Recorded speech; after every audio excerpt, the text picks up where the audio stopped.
Creo muy importante reflexionar sobre lo que significa la catástrofe natural que provocó una tragedia casi sin antecedentes en Valencia, en España. Creo que hay muchos mensajes en esa catástrofe natural y en sus trágicas consecuencias para con las vidas humanas. Entre los muchos mensajes están los que tienen que ver con la política, la que nos muestra desde el orden interno de la política española hasta lo que significa que alguien como Donald Trump quede en la presidencia de la principal o una de las principales potencias del mundo.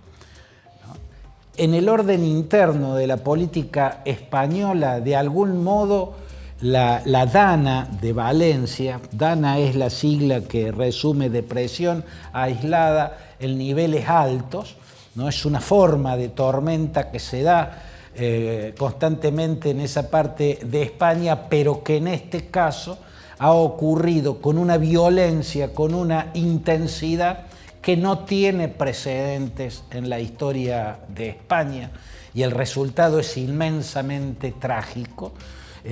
Todos tenemos la sensación de estar viendo una película del llamado cine catástrofe, cuando vemos las imágenes de lo que provocó la DANA en Valencia, ¿no? Las aguas amontonando autos, destruyéndolo todo. Parece realmente una película de cine de ficción, especialmente el género del cine catástrofe, ¿no? Que en las últimas décadas del siglo XX había generado una serie de grandes películas, entre ellas Terremotos. Bueno, esto parecía cine catástrofe, pero era la realidad y la padeció Valencia. Y en el orden interno creo que la DANA de Valencia ahogó, derrumbó, derribó la imagen de Pedro Sánchez, la imagen de Carlos Mazón, que es el presidente de la Generalitat Valenciana, el gobierno autonómico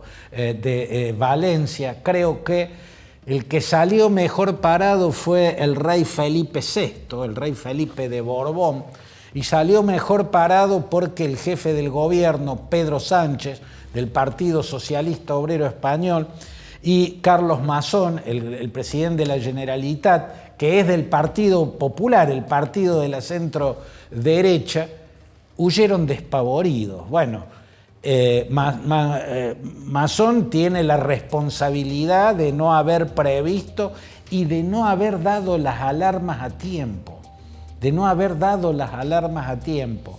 Sánchez dejó la imagen de quien, al llegar a un escenario catastrófico y encontrarse con la indignación de un pueblo que quedó a la intemperie, haber huido despavorido ante los primeros insultos, las tiradas de barro. Lo que hizo fue huir despavorido. Esa es la imagen que dejó Pedro Sánchez. También hubo insultos, también la gente indignada tiraba barro al rey Felipe de Borbón y a Leticia, la reina. Pero la diferencia es que ellos no se fueron. La reina lloraba, estaba en un pico de estrés. También parecía que estábamos viendo una película, ¿no? Pero era la realidad, una reina llorando, ¿no? Con la ropa manchada por el barro que le estaba tirando la gente, y un rey en las mismas condiciones, pero que en vez de huir como hizo Pedro Sánchez, se quedó a enfrentar a la gente, a hablar con la gente, a escuchar a la gente. En términos políticos, para la política interna española, este me parece el dato.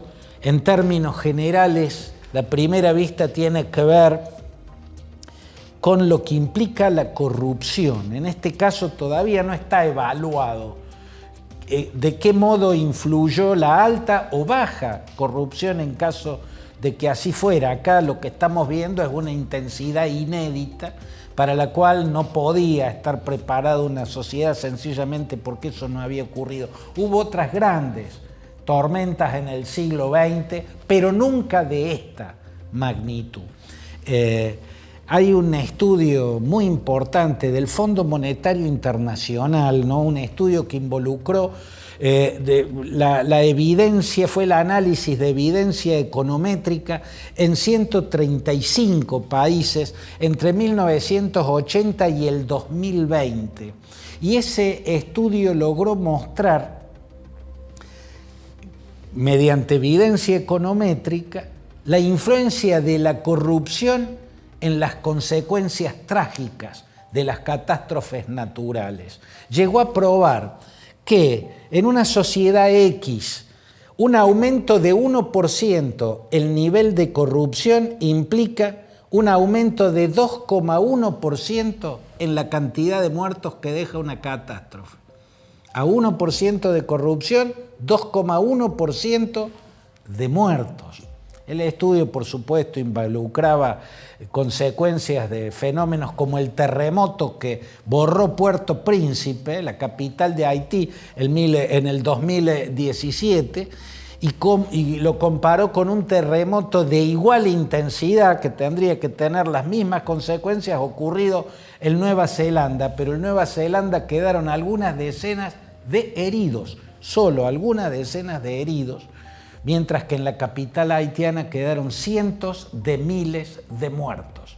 Cientos de miles de muertos, una decena de heridos. Por cierto, tiene que ver el desarrollo de una sociedad y el subdesarrollo de la otra, pero la corrupción y el autoritarismo tienen que ver también en el desarrollo de uno y en el subdesarrollo del otro. Bueno, en fin, uno podría hablar de lo que mostró el huracán Otis en el 2023, cuando barrió Acapulco, en la costa este de México, mostrar lo que evidenció el terremoto del 2023 que borró Gaziantep, una ciudad de Turquía, y también sacudió ciudades sirias. Gaziantep fue el terremoto más fuerte desde 1939, el terremoto que destruyó gran parte de Erzincan, otra ciudad turca. La corrupción y las muertes van de la mano. Más corrupción, más muertes, más muertes. Pero sobre todo a mí lo que me parece importante en cuanto a ¿qué lecciones sacar de esta catástrofe natural que parece una película de ficción? Es lo que muestra respecto a los liderazgos del mundo de ahora en más. Porque si algo ha dejado Dana en Valencia, además de cientos y cientos de muertos y de gente en la desesperación absoluta, es una muestra de lo que es el cambio climático, una muestra de las consecuencias trágicas, catastróficas del cambio climático. Por eso hay que pensar lo que significa a esta altura de la historia y del calentamiento global tener mandatarios, tener líderes que son negacionistas. Ese es el caso de Donald Trump. Donald Trump es negacionista del cambio climático. Simplemente dice que o no existe o la injerencia humana no tiene nada que hacer para evitarlo. Bueno, ese es precisamente el punto. El negacionismo es eso. El negacionismo es decir que todo siga igual, que sigamos emitiendo las mismas cantidades de carbono, que se siga produciendo hidrocarburos en las cantidades que se están, que no cambie nada. Es el caso de Milei en el gobierno de Argentina, es el caso de Trump, fue el caso de Bolsonaro, ex presidente de Brasil, y se pueden poner muchos ejemplos más. Trump es un negacionista del cambio climático. Milei también, en los mismos días en que Valencia le mostraba al mundo lo que parecía una película del cine catástrofe, la representante argentina en la COP, que es la cumbre que trata la lucha contra el cambio climático, la representante de un gobierno negacionista, el que encabeza Javier Milei, daba un discurso negacionista. Nada tienen que hacer las sociedades actuales, nada tiene que hacer el ser humano. No se puede hacer nada. O lisa y llanamente el cambio climático es mentira. En eso me parece que nos tiene que hacer pensar también la catástrofe que está viviendo Valencia.